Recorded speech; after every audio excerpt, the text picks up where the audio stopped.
Hello everyone, welcome to our channel. This is the fourth video of the series of quantum mechanics. अभी तक 3 videos जो आपने देखी हैं, उन वीडियोस में वी हैव स्टडीड कि क्वांटम मैकेनिक्स एक्चुअली वर्क कैसे करती है, मतलब हम कैसे क्वांटम मैकेनिक्स की को अप्लाई कर सकते हैं to solve the value of observables of a system. तो हम डिस्कस कर रहे थे क्वांटम मैकेनिक्स के postulates.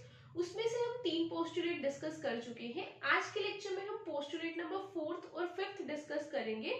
Along with that, we will discuss miscellaneous problems. अभी तक हमने जितनी भी क्वांटम करी है उन सब पे बेस्ड हम लोग miscellaneous problems को डिस्कस करेंगे. So let's start talking about the postulates. Last lecture में हमने third postulate किया था. That was related to the eigen functions और eigen values. आज के लेक्चर में हम फोर्थ पोस्टुलेट डिस्कस करेंगे. That fourth postulate number 4. Okay, so अब ये पोस्टुलेट अगर हम सीक्वेंस वाइज पोस्टुलेट्स पढ़ रहे हैं तो वो एक क्या करे, एक पैटर्न फॉर्म कर रहे हैं. पहले हमने देखा वेव फंक्शन क्या है, फिर हमने देखा ऑपरेटर्स क्या है, फिर थर्ड में हमने देखा वेव फंक्शन और ऑपरेटर्स को कलेक्टिवली यूज कैसे किया जाता है. तो अभी लास्ट लेक्चर में हमने जब देखा तो वी हैव सीन की काइनेटिक एनर्जी तो हमने कैलकुलेट कर ली, मोमेंटम कुछ भी we can calculate. Now what is the need of this fourth postulate. अगर 3 पोस्टुलेट में से ही हमारे ऑब्जर्वेबल्स की वैल्यूज आ रही थी तो इस फोर्थ पोस्टुलेट की जरूरत क्या थी. तो टॉकिंग अबाउट दैट, देखो अगर आपको याद हो लास्ट लेक्चर में हमने क्या किया था, px को अप्लाई किया था वेव फंक्शन पे, और वो वेव फंक्शन क्या था, px that was root 2 by L sin pi x by L. This we have discussed in the last lecture कि ये जो है हमारे पास इसको जब हमने इसे अप्लाई किया तो ये आइगन फंक्शन नहीं आ रहा था. ये जो फंक्शन है that was not an eigen function. किया था ना हमने डिस्कस. तो अब ये जो वेव फंक्शन है, ये वेव फंक्शन होता है पार्टिकल इन अ बॉक्स का, particle in a one dimensional box. That we will discuss in the next lectures. तो अब पार्टिकल इन अ बॉक्स है, एक बॉक्स है, उसके अंदर मैंने पार्टिकल को फिक्स कर दिया. तो अब मुझे क्या करना है, उसका मोमेंटम निकालना है. एक मेथड हमने सीखा कि आइगन वैल्यूज वाला हम अगर ये आइगन फंक्शन की तरह एक्ट कर जाता है तो हम जो आइगन वैल्यू आती है वो हमारा मोमेंटम है. But the problem lies in the fact, what if ये आइगन वैल्यू फंक्शन है ही नहीं.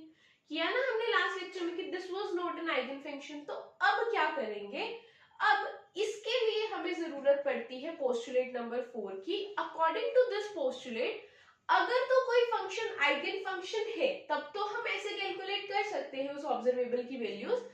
बट अगर वो फंक्शन आइगन फंक्शन नहीं है तो इन दैट पर्टिकुलर केस ये तो हमारा हो गया फेल. तो वहां पे अगर हमें किसी भी ऑब्जर्वेबल की वैल्यू कैलकुलेट करनी हो, you will write it down the same way you can write it down according to this postulate. If the value of observable cannot be calculated using the eigen function, then we can calculate it using this method. तो let's suppose मेरे को क्या करना है, observable की value calculate करनी है. मेरा a है, कुछ भी है ऑपरेटर a, इसके कॉरेस्पॉन्डिंग मुझे वैल्यू कैलकुलेट करनी है. So the next, now because eigen functions fail, तो हम इसको कैसे कैलकुलेट करेंगे, Sai star a Sai d2 by psi star psi d2. ये है हमारे पास एक फॉर्मूला किसके लिए, कैलकुलेट करने के लिए किसी ऑब्जर्वेबल की वैल्यू जब हमारे पास आइगन फंक्शंस फेल हो जाते हैं. अब यहाँ पे टर्म्स का मतलब क्या है, क्या कैलकुलेट करना है, वो उसका average value. This symbol we use for average value. A is the same operator, momentum निकालना है तो मोमेंटम को ऑपरेटर पुट किया, काइनेटिक एनर्जी निकाली तो काइनेटिक एनर्जी को ऑपरेटर पुट किया.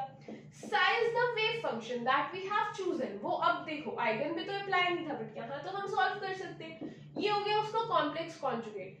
इसकी इंटीग्रेशन करनी है इस वॉल्यूम एलिमेंट में between the desired limits. Now the limits can be anything, 0 to L, 0 to A, infinity to infinity, कुछ भी लिमिट्स हो सकती हैं.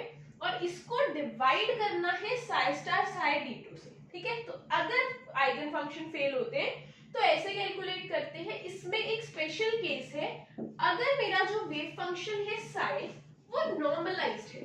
वेव फंक्शन कैसा है, नॉर्मलाइज्ड. नॉर्मलाइज्ड होने का मतलब क्या है, we have discussed it in the previous class ना, कि ये जो है हमारे पास अगर ये नॉर्मलाइज हो जाएगा तो this value will become equal to 1। In that particular case जो ए ऑब्जर्वेबल की वैल्यू है वो सिर्फ इतनी रह जाएगी, ठीक है। This is the case when the wave function is normalized. So on the basis of these factors, मतलब फोर्थ पोस्टुलेट में हमने क्या किया, आइगन वैल्यूज फेल हो गई और हमने फिर ये मेथड यूज किया। अब देखने में आपको लग रहा होगा कि ये कितनी कॉम्प्लेक्स मैथमेटिक्स है, पहले ऑपरेटर पुट किया, वेव फंक्शन पे लगाया, फिर कॉम्प्लेक्स कॉन्जुगेट से मल्टीप्लाई किया, फिर इंटीग्रेशन की, फिर सॉल्व किया। एक्चुअल में this is a very complex mathematical like solution इसका बहुत लेंथी जाता है, बट इसको हम डिस्कस करेंगे वेरिएशन प्रिंसिपल में। वेरिएशन प्रिंसिपल जब हम अप्रोक्सीमेशन मेथड्स डिस्कस करेंगे उसमें हम एक अप्रोक्सीमेशन मेथड डिस्कस करेंगे, that will be the variation principle. और अगर मैं आपको बार बार बोलूं कि क्वांटम में कॉम्प्लेक्स मैथमेटिक्स है, अभी तक जितना भी मैथमेटिक्स हमने किया बेसिक था, जो ज्यादा कॉम्प्लेक्स मैथमेटिक्स आता है वो वेरिएशन प्रिंसिपल में ही आता है। तो that we will discuss in the last lectures. अभी के लिए सिर्फ आपको ये पोस्टुलेट याद रखना है। To summarise we will say अगर वेव फंक्शन आइगन वैल्यू से नहीं कैलकुलेट होता तो ऐसे कर लेंगे। Okay, so this is about the fourth postulate of quantum mechanics. Next we have is postulate number 5.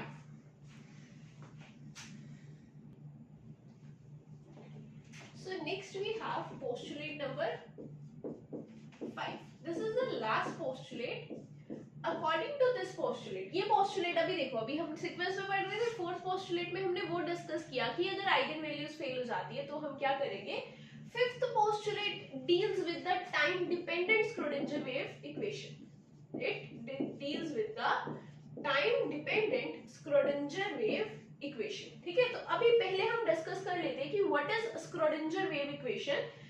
Schrodinger wave equation was named by was named on the scientist जिसने जो main जो भी क्वांटम का बेसिक आइडिया है वो सब everything was given by Schrodinger।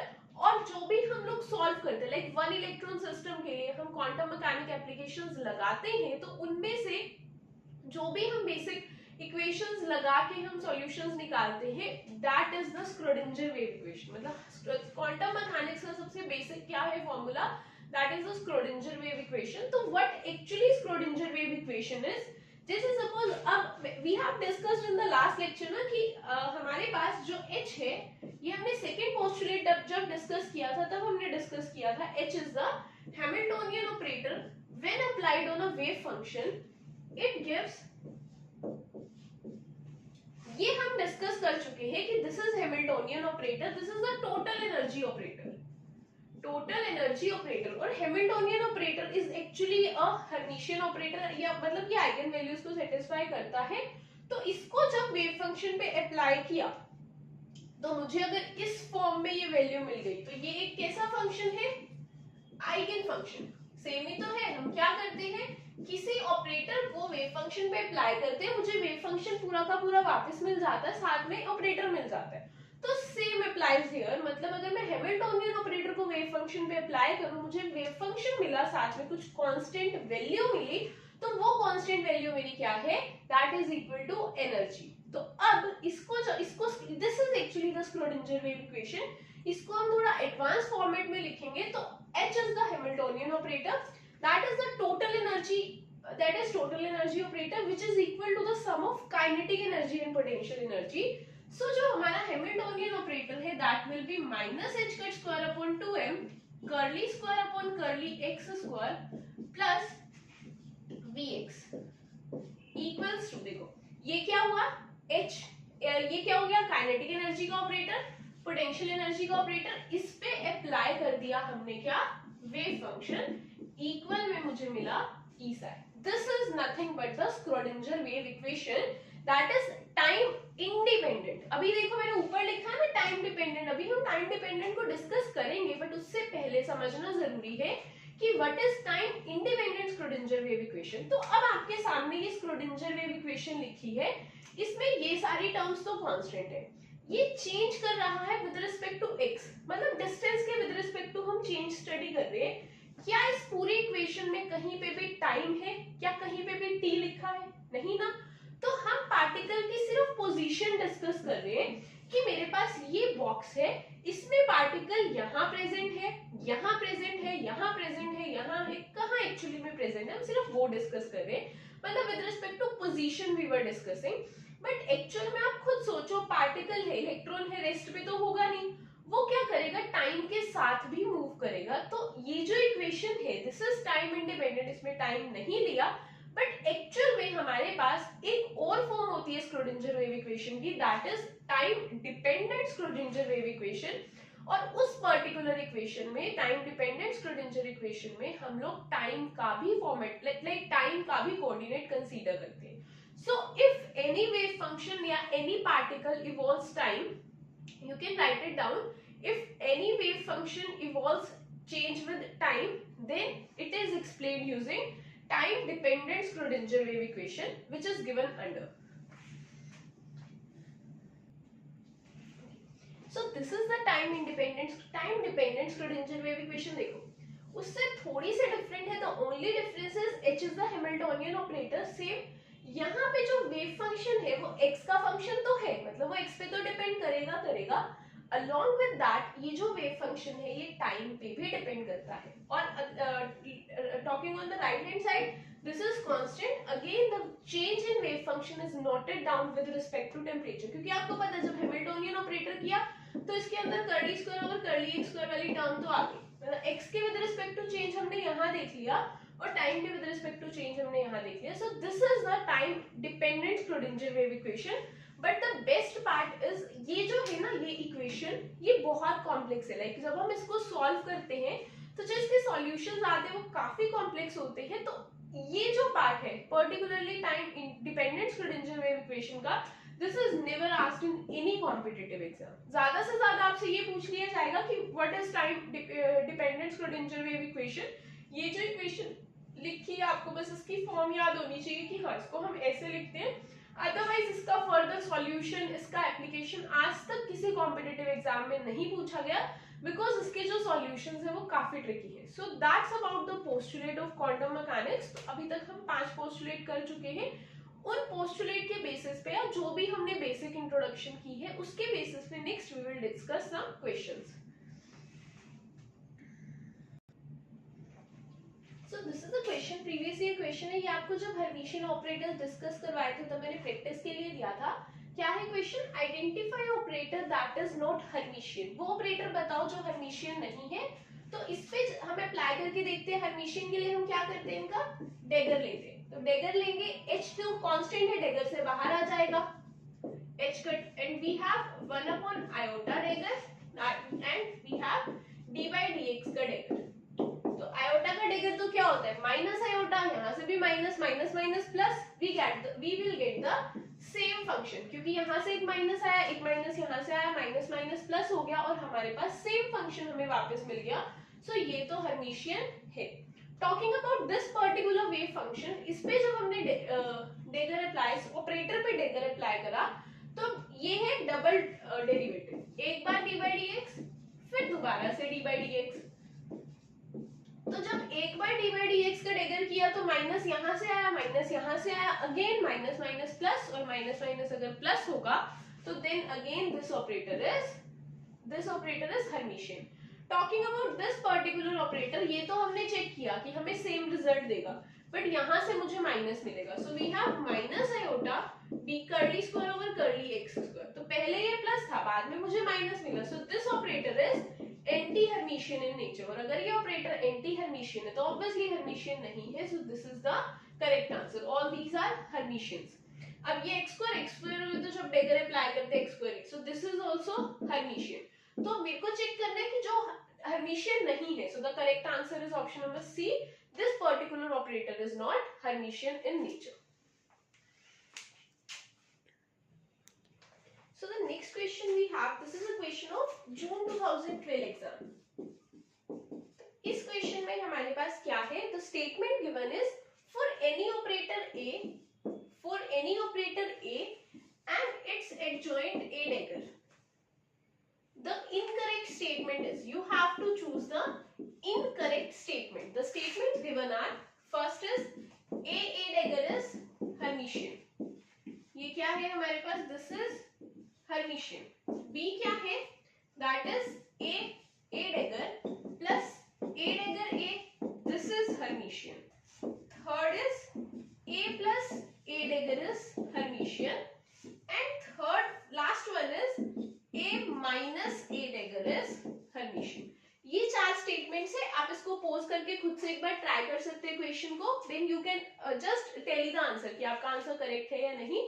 So we will discuss this problem. क्या है, कोई भी ऑपरेटर ए है, उसका हर्मिशियन, उसका ये दिया हुआ डेगर लगा के, तो हमें चेक करना है कि कौन सी स्टेटमेंट इनकरेक्ट है.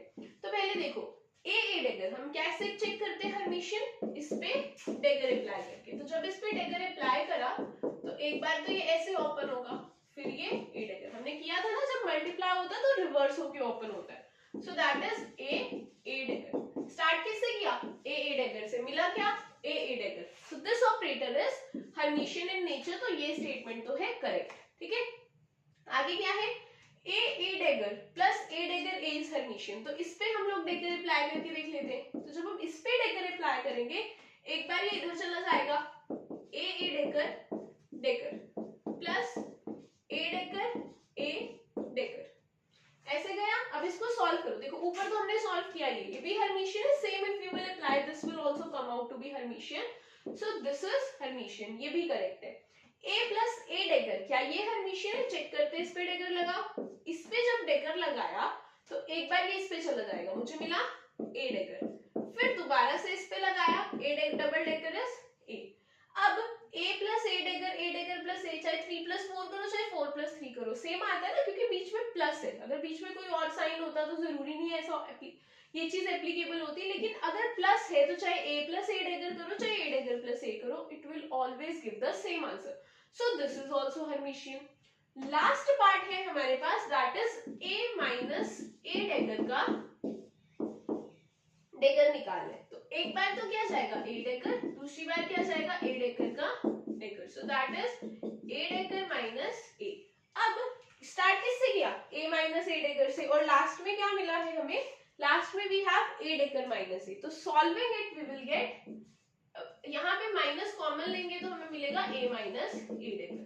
सो जिससे स्टार्ट किया था उसका नेगेटिव मिला. सो दिस इज एंटी हर्मिशियन. और अगर ये एंटी हर्मिशियन है तो ऑब्वियसली हर्मिशियन नहीं है. सो दिस स्टेटमेंट जिसमें बोला गया कि ये हर्मिशियन है, this is incorrect. So this is the correct option, because हमें इनकरेक्ट स्टेटमेंट ही चूज करनी है.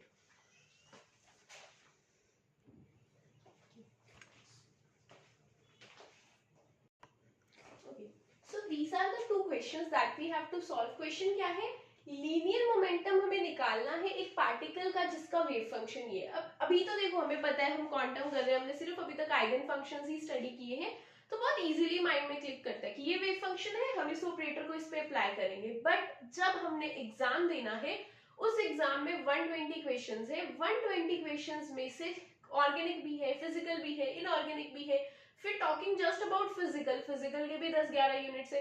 तो ये सब के बेसिस पे हमारे पास क्या होता है, बहुत मुश्किल हो जाता है अपने माइंड को उस डायरेक्शन में लगाना कि हाँ ये आइगन फंक्शन से सॉल्व होगा. तो ये चीजें आप हमेशा प्रैक्टिस से सीखोगे. तो मेक श्योर आप ज्यादा से ज्यादा क्वेश्चन प्रैक्टिस करें.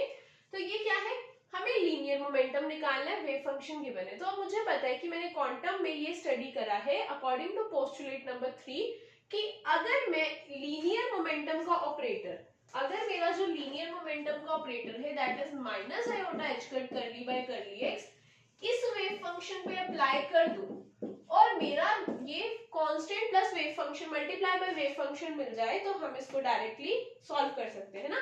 तो ट्राई करके देखते हैं. We have minus iota h cut, इसका डेरिवेटिव कैसे होगा, we have discussed in the last lecture. ये एज इट इज, साथ में ये जो पावर है इसका डेरिवेटिव, और पावर का डेरिवेटिव क्या होगा, माइनस आयोटा के. तो that will be minus iota square h cut k e raise to power minus iota k. अब आयोटा स्क्वायर क्या होता है, -1, minus minus will be plus h cut k e raise to power minus k iota k x. क्या मुझे ये इस form का मिला, क्या मेरे को मेरा वेव फंक्शन वापस मिला, हाँ मेरे को वेव फंक्शन वापस मिल रहा है, यस. साथ में कोई कांस्टेंट टर्म मिल रही है दैट इज एच कट के. तो इसका जो कांस्टेंट टर्म है दिस इज आइगन वैल्यू, और eigen value comes out to be h cut के, मतलब मोमेंटम मेरा क्या आ गया, h cut k. So this is how we use the third postulate to calculate the value of any observable if the wave function is known. Same अब हमें क्या करना है, ये क्वेश्चन करना है, पोज करके एक बार खुद से ट्राई कर सकते हैं. इस बार आपको वेव फंक्शन क्या गिवन है, cos के x, और आपको काइनेटिक एनर्जी निकालनी है. तो कैसे निकालेंगे, minus h cut square upon 2m. Just a minute, we will discuss.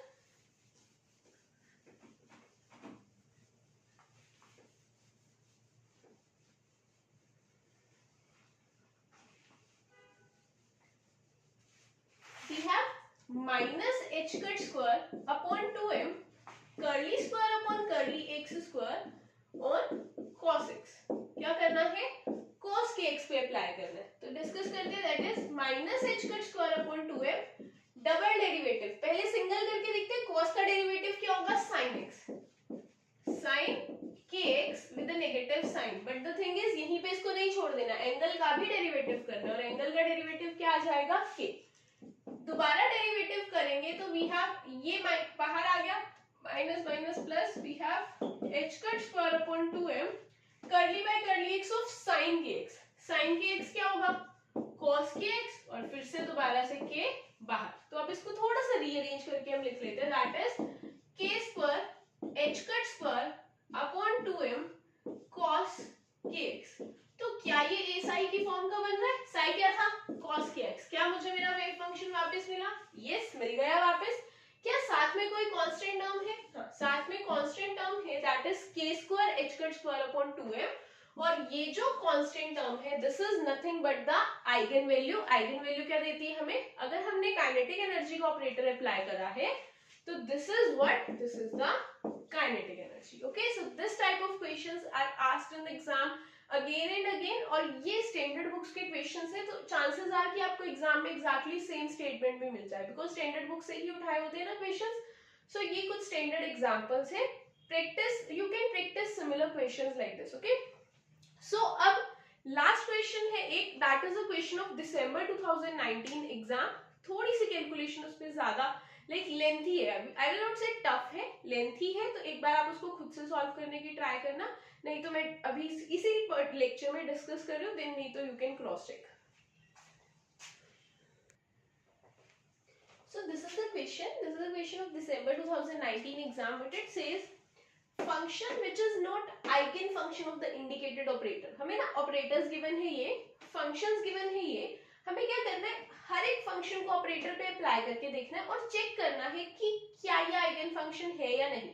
मतलब हम जब a psi अप्लाई करेंगे तो मुझे वेव फंक्शन वापस मिलना चाहिए, साथ में मेरे को कोई कांस्टेंट टर्म मिलनी चाहिए. अगर तो ये वैलिड रहता है तब तो आइगन फंक्शन होगा, अगर वैलिड नहीं रहता है तो आइगन फंक्शन नहीं होगा. तो हमें ना एक पर्टिकुलर चारों में से होगा जो आइगन फंक्शन नहीं होगा, and that will be the correct answer. तो हम स्टार्ट करते हैं इस क्वेश्चन को. देखो, सबसे पहले लास्ट से स्टार्ट करेंगे. D square by d x square को अप्लाई करना है e raise to power 4 iota x पे. ठीक है, तो इतना तो हमें, देखो सॉल्व करने को we can completely solve, but हमारे पास एग्जाम में हमें टाइम भी तो सेव करना है. तो उसके लिए अगर आप इस क्वेश्चन को देखो, हमें हमेशा पता है कि एक्सपोनेंट पे जब अप्लाई करते हैं तो ये तो मुझे वापस मिलेगा, साथ में मेरे को पावर का वो मिल जाएगा, साथ में पावर का डेरिवेटिव मिल जाएगा. ये एक बार डेरिवेटिव किया, जब दोबारा डेरिवेटिव होगा तब भी सेम ये मिल जाएगा, साथ में मुझे पावर का डेरिवेटिव, मतलब ये बन जाएगा 16 iota square e raise to power 4 iota x, और ये माइनस हम कांस्टेंट टर्म मिल गई. तो यहाँ से तो सीधा ही ये मुझे पता चल रहा है आइगन फंक्शन है. आपको बस इतना याद रखना है, अगर फंक्शन एक्सपोनेंशियल है, this is a short trick, अगर फंक्शन एक्सपोनेंशियल है और पावर में x की लीनियर पावर है, मतलब x की पावर 1 है, x की तब ये हमेशा आइगन फंक्शन होगा ही होगा. अगर पावर क्वाड्रेटिक हो गई, 2 हो गई, 3 हो गई, 4 हो गई, तब नहीं होगा, क्योंकि तब फिर हमें 3x आगे मिल जाएगा. तो फिर हमारे पास ये जो टर्म आ रही है ये कांस्टेंट नहीं आएगी. तो you can simply write it down as a short trick कि अगर मेरा वेव फंक्शन एक्सपोनेंशियल है और उसकी पावर में x है तो ये आइगन फंक्शन होगा, अगर पावर में x स्क्वायर x क्यूब है तो वो आइगन फंक्शन नहीं होगा. सो ये तो आइगन फंक्शन आ रहा है, मतलब ये तो मेरा आंसर नहीं है. Talking about this particular wave function, this operator option number 3, यहाँ पे हमारे पास जो वेव फंक्शन है that is cos pi by 4x. क्या है, cos π/4x। ठीक है, तो फिर से वही बात है, हमने की है ना कितने सारी इक्वेशंस ऐसे। पहले cos पे अप्लाई करा तो मुझे माइनस साइन मिला, फिर साइन पे अप्लाई किया तो मुझे cos मिला। और यहाँ पे देखो वेव फंक्शन कैसा है, जो एंगल है वो कैसा है, π/4x है। x की पावर जब इसका डेरिवेटिव करेंगे तो मेरे को बार बार दो बार π/4 ही मिलेगा। तो साथ में मुझे मिल रही है कांस्टेंट टर्म, तो this is also an eigen function. कैसे, cos का साइन, साइन का फिर से cos, आ गया मेरा वेव फंक्शन वापस। और साथ में मिल रही है मुझे कांस्टेंट टर्म, दैट इज π/4 का स्क्वायर, जो दो बार क्यों मिली, दो बार डेरिवेटिव करने पे दो बार π/4 स्क्वायर मिला, दैट इज कांस्टेंट, तो इसलिए this is an eigen function. तो इन दोनों का काम तो खत्म, ये तो हमें पता चल रहा है कि आइगन फंक्शन है। अब बात बचती है ऊपर वाले दोनों क्वेश्चंस की, इसको हमें सॉल्व करके देखना पड़ेगा, स्टार्टिंग फ्रॉम ऑप्शन दिस। इससे स्टार्ट करके देखते हैं। We have this is the operator and this is the wave function. देखो इसको अप्लाई करेंगे, e⁻−x²/2। सिंप्लीफाई करते हैं, सिंप्लीफाई करने पे मुझे मिला d²/dx²। एक बार ये चला जाएगा तो मल्टीप्लाई में e⁻−x²/2, और एक बार मेरा पूरा का पूरा x² e⁻−x²/2 बच गया। ठीक है, ये आ गया। अब इसमें तो कुछ है नहीं ना, कोई ऑपरेटर कुछ नहीं है, क्या इसमें कोई d/dx कुछ दिख रहा है, नहीं, इसको हम सॉल्व नहीं करेंगे, सिर्फ इस टर्म को सॉल्व करेंगे। तो हम इसको उठा के लिख लेते हैं और अब इसको सॉल्व करते हैं। देखो d/dx and d/dx double derivative किया क्या, e⁻−x²/2 ऐसे लिखेंगे। इसको भूल जाओ अभी के लिए, पहले सिर्फ इसका सिंगल डेरिवेटिव करो। जब सिंगल डेरिवेटिव किया, ये मैंने लिखा है यहाँ पे, सिंगल डेरिवेटिव किया, ये एज इट इज आ गया, साथ में पावर का डेरिवेटिव, पावर का डेरिवेटिव क्या होगा, -2x/2। ये आया, इसको कर दिया कट। ठीक है, तो फाइनल जो मेरे पास बचा that is d/dx of -x e⁻−x²/2। ये बचेगा फाइनल टर्म। अब हमें क्या करना है, इसका एक और बार डेरिवेटिव करना है, तो चेक करते हैं कि इसका डेरिवेटिव क्या आएगा।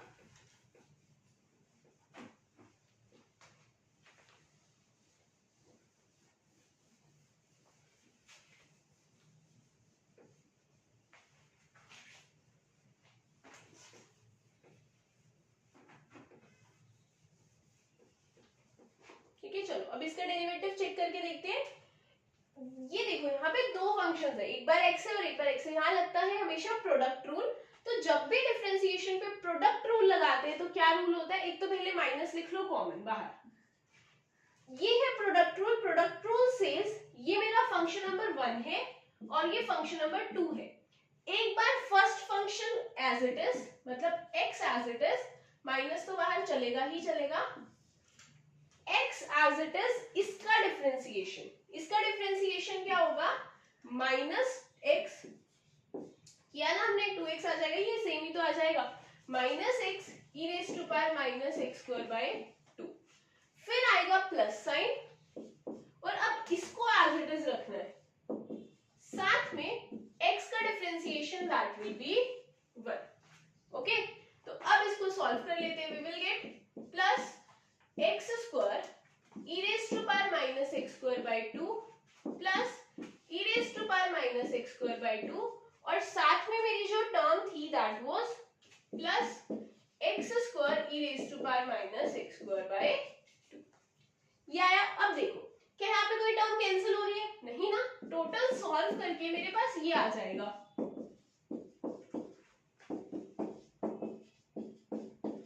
ये आ गया सॉल्व करके। स्टार्ट किससे किया था, स्टार्ट सिर्फ इससे किया था, मुझे अब वेव फंक्शन तो मिल रहा है, चलो माना, लेकिन उसके साथ इतनी सारी टर्म्स मिल रही है और ये कांस्टेंट भी नहीं है। तो इससे हमें पता चलता है कि ये जो पर्टिकुलर वेव फंक्शन है, ये जो पर्टिकुलर हमारे पास आंसर आया, ये हमने इस पे अप्लाई किया था, तो ये जो सेट है ऑपरेटर और वेव फंक्शन का, ये आइगन फंक्शन फॉर्म नहीं करते।